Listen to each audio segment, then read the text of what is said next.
Aloha everyone, welcome back to the negotiation table. My name is Wincy Hong, your host and communications specialist here at HGEA.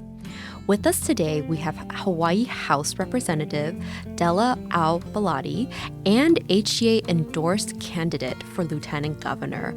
Welcome to the podcast. Thank you so much for having me here, Wincy. I'm so excited to join you and be able to talk to your members today. Well, thank you for making time in your very busy schedule.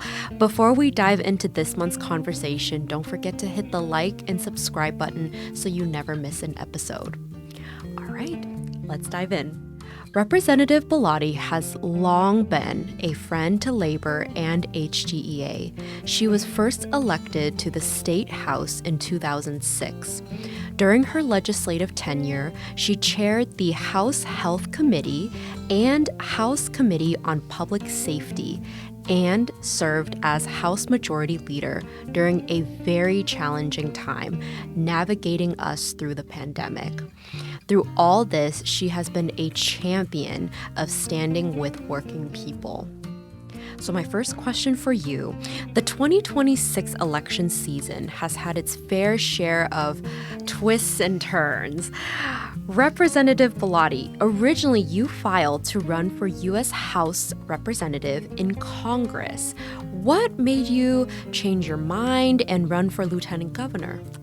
So in April, as we know, the landscape was changed when Lieutenant Governor Sylvia Luke suspended her campaign. And as soon as that happened, there was an immediate push. Lots of people and groups were calling me, but we were in the last month of session. So I really was like, I need to focus on wrapping up 20 years of my legislative career.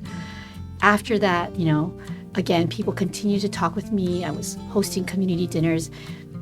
Regular everyday people were asking me to run for Lieutenant Governor. And so at the end of the day, I had to really pause. And for me, it was a commitment to democracy and making sure that we gave people a real choice at the ballot box, knowing that the next Lieutenant Governor is a heartbeat away from being governor, and that it shouldn't just be left to one dominant person sweeping in. And I really wanted to offer the people of Hawaii a choice. So for me, at the end of the day, it was about giving voters a choice and also, making sure that it's not someone who just walks in, who's anointed. It's important in a democracy to have real conversations about what really matters to the people of Hawaii. We were having those real conversations in the community dinners I was hosting for Congress, and people were responding to my message and saying, we need you here. And so at that point, it wasn't necessarily about any title, but it was where could I be most effective? Where could I contribute? And it was, I think, those last kinds of thoughts about being able to work for the people of Hawaii that really made me be like, okay, I need to do this. We mentioned some of your background in the intro, which includes an impressive 20 years of state-level leadership. Given your experience, why are you the best candidate to be Lieutenant Governor? So, like you said, 20 years, I really had the opportunity to develop the skill sets and work on meaty legislation that is really important to a community. First, on the skill set, I've learned from everything about how to be an outside dissident, moving into roles of leadership as health chair, helping navigate the implementation of the Affordable Care Act, then moving into being House Majority Leader and being part of a leadership team that worked with all kinds of stakeholders, community groups, different different counties, and then different state agencies, helping us navigate through the COVID pandemic. I've worked through all of these kinds of positions and really learned how to collaborate and bring people together. That's a really important part and a really important reason for me, I think, that makes me really qualified. But then the other thing that I think makes me really qualified as the best candidate for lieutenant governor is that I will also bring a critical, thoughtful, independent voice to tables of power. Something that I've been really focused on over the last 4 years with the Good Government Caucus is how do we make government more transparent? How do we bring people's voices really to tables of power and make people feel heard? I think so often, people feel like the system is corrupt. It's rigged, that somehow people's voices aren't going to be heard. And I'm very, very committed to making sure that every voice is heard. And I can be that independent thinker to bring that different voice and different perspectives at different times to the administration, to a governor who may not be listening and hearing all the sides. I will be that critical independent voice. Inflation has skyrocketed this year due to the war in Iran, putting pressure on families that were already struggling with the cost of living. As a parent yourself, you have the same concerns as some of our members who wonder whether their children can afford to stay in Hawaii when they enter the workforce. Can you speak about these ideas you have for government to ease the burden on working families? And see, that's a really good question, and affordability is at the top of everybody's minds. I think we need to tackle aggressively the high cost drivers in the state. And we know what they are. Their housing, their childcare, their energy prices, their food, they're the cost of higher education. On all of those things, I've been part of leadership teams that have been investing, for example, in housing, on making sure that we have monies in rental assistance, in the rental housing fund so that we can build up supply. But we need to do more. We need to also look at more aggressive home ownership opportunities for first-time home buyers. We need to tackle development practices, contractor practices that might be driving up the cost that we shouldn't be passed on to everyday people. We need to have those conversations and make sure that housing that's built for local families actually gets built, and not the luxury housing that we see in parts of our state. When you hear from HGE members on the Big Island that it's getting expensive in Hilo, that's a red flag. That's a red flag for us. And I think the pressures of development that we see on islands like Kauai, of luxury properties and large billionaires buying acres and acres, we need to stop that. We need to make sure land is going into the hands of working class people.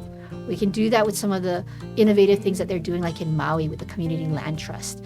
That's the kind of policies we have to pursue in housing. But that's just one piece. Another piece is childcare, and Lieutenant Governor Sylvia Luke did a really good job with Ready Keiki. I am ready to take on that work and accelerate the work that she was doing, the work that's being done by SFA, the School Facilities Agency, making sure that we have early child care classroom seats in every community, even on Oahu, in rural communities where we don't have enough seats. We need to make sure that there are seats on Oahu, on Maui, Molokai, everywhere, to make sure that our early child care system is strong. We also need to deal with energy prices. We're having this conversation about what is Hawaii's pathway with liquefied natural gas or renewable energies. We need to have a really critical look at what's happening in that space and really push on those renewable energy sources that are going to bring a relief to our working families. Finally, there's food. There's good work being done around food hubs, food policy, the Food Policy Coalition out in community. We need to make sure that schools are buying from our local farmers. We need to be sure that all of that infrastructure is there. We need to make sure that our kids are being fed in our schools' cafeterias, and that they're part of that network of relying on local foods. Education, higher education. We need to make sure that the university system remains affordable and that they're pushing in places where we make sure that they're being prepared for the world of AI, right? For quality jobs that may be both healthcare jobs or apprenticeship jobs or the wide range of jobs that we need to make sure that our economy is strong. We need to do all of those things and push on all of those things and make sure that students who want to work, who want to get an education, can pursue the jobs that will be good paying jobs in the future. HGA has been vocal about severe staffing shortages in government. Departments have struggled to fill upwards of 40% of positions, pushing workers to seek employment in the private sector or even work two jobs like you do as a representative and a civil rights attorney. What steps should the state take to recruit and retain employees? We always have to, I think, look and make sure that the salaries are competitive with the private sector and that the job descriptions really match the changed world that we have. We need to kind of push the bureaucracy that slows down the hiring processes. I can't tell you how many people have come to me, young people who want to work for the state and are sitting in jobs, but they just keep being told that their name isn't on the list, but they're actually doing the job that they're trying to apply for. And so there's this crazy bureaucracy that's just not making sense right now. We need to cut through that. And we need to get our human resources department to get with the times and make sure that our systems are faster, because we have people out there who want to work and who are qualified and prepared to work. And then we put up these obstacles. So it's about making sure salary is there, job descriptions match, we push the bureaucracy to make sure we're hiring people. And then I think a fourth thing that we really have to look at are benefits, the benefit structure. I think there's this myth out there that public employment benefits are so much better, and that's not the case. The private sector has caught up to us, caught up to government in the last years. And so now we have people who could and do routinely say we don't have to pay this in the private sector, so why do we have to do this here? And I think that's why we need to revisit that. We need to seriously revisit that, because we're backsliding, showing appreciation to public employees. I think during COVID, right, we were talking about hazard pay, and then there was the issue of salary increases. It was really important to make sure that I supported those efforts, because again, public employees are our frontline workers. They were essential workers. They couldn't go home. They had to show up. And so those salary increases and supporting that hazard pay 100% was the right thing to do. And we that should have been an easy thing for us to do. We value the work and the commitment of service to the community and the work that you're doing. When you look at the variety of jobs that our public union workers do, libraries, public schools, transportation projects, solid waste management, all of these areas, it's critical to our community and making sure that our community is healthy and strong and vibrant. Without supporting those people who do that important work, we don't get the services that we deserve. We don't get the services that we pay for. We don't, and it's not like the private sector is going to backfill those services.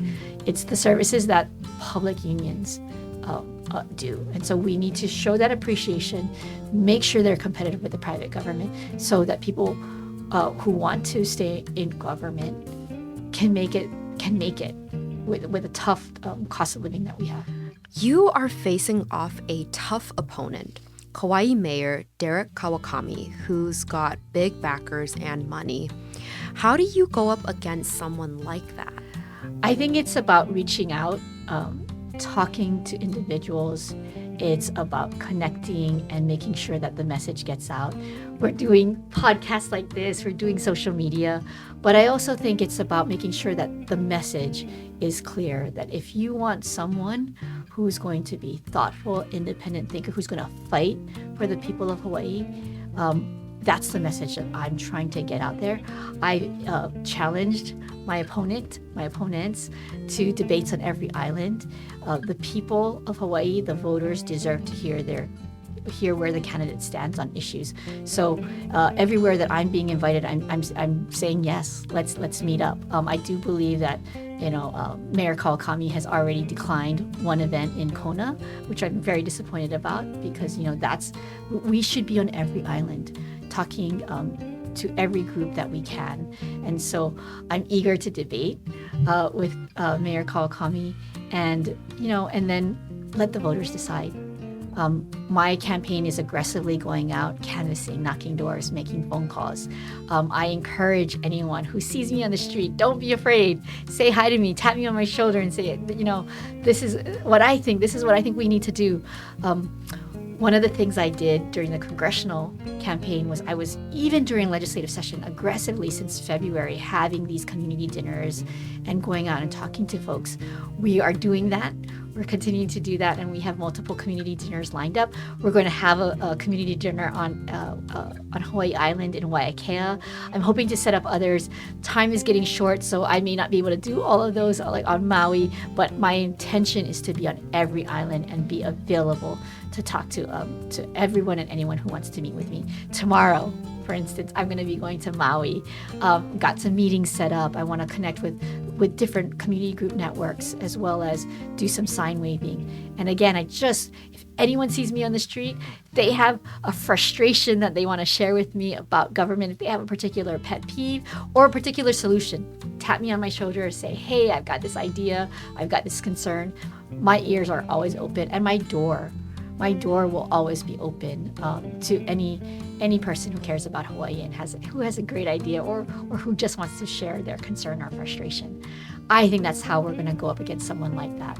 And then, of course, the help of families and friends and groups such as HGA. I cannot say enough about how important the endorsement of HGA is to me. I think that network and being able to talk to people on every island about the concerns of working families. HGA is giving me that opportunity, so I'm very grateful for that. Representative Belatti, HGA is endorsing you for Lieutenant Governor. So as we close out this episode, we wanted to let you make a final pitch for why the people of Hawaii should join HGA in supporting you. Thank you for that last question, 1C. If the people of Hawaii want a caring, thoughtful, independent leader, then I ask them to vote for me for Lieutenant Governor. Over the last 20 years, I have built coalitions that have tackled tough issues: marriage equality, medical aid in dying, implementation of health care for all of us through the Affordable Care Act. I've tackled those tough issues, worked through COVID, worked through keeping people in their homes during COVID. Because of that experience, again, I can bring that whole set of perspectives to the job as Lieutenant Governor. I really want to say this, I can be an independent thinker because we need, at the highest levels of executive administration, we need voices that sometimes bring a different perspective. It's going to be really important to me to always bring the people's voices to tables of power and to, even though it might not be appreciated at times, I'm not afraid to speak up when it's right for the people of Hawaii. At the end of the day, the governor will get to make some final decisions, but as Lieutenant Governor, it's important to bring the people's voices to the conversation, to the highest levels of government. And the people of Hawaii can always count on me to do that. I've never been afraid to speak up when others have chosen to remain silent. The people of Hawaii know that I will not remain silent when it's important. And I will always give advice that's in the people's interest. For those reasons, again, if you want a caring, thoughtful, independent leader as your next Lieutenant Governor, please vote for me, Lieutenant Governor. Well, join the conversation, everyone. In the comments, let us know what you are looking for in your next Lieutenant Governor. What issues are on the top of your mind for you as you vote during the primary? And for more content like this, don't forget to like and subscribe. Until next time. Bye.